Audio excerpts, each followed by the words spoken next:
এই ভাই, এই এই ভাই, এদিকে তাকান। আপনি দেখতেছেন যে এদিক দিয়ে সিএনজি যাবে না, তাহলে আপনি রাস্তাটা বন্ধ করলেন কেন?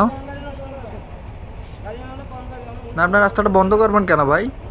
এদিক দিয়ে সিএনজি না গেলে তো মোটরসাইকেলগুলো যাইতে পারতেছে। পিছনে দেন, পিছনে দেন ভাই। ভাই তেরামি করতেছেন কেন আপনি? আপনাকে পিছনে দিতে বলছি না? এই ভাই, এই আপনাকে পিছনে দিতে বলছি, পিছনে দিবেন, পিছনে দিবেন আপনি। ফাজিল মানুষ। অন্যায় করছেন তো করছেন, আবার তেরামি করতেছেন। যত সব,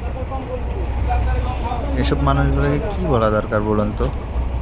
দেখতেছে ওনার গাড়িটা যাবে না, কিন্তু উনি সম্পূর্ণ রাস্তাটা বন্ধ করে বসে আছে, একটা মোটরসাইকেলও যাইতে দিচ্ছে না। ওনার গাড়িটা দিয়ে রাস্তাটা বন্ধ না করলে সবগুলো মোটরসাইকেল কিন্তু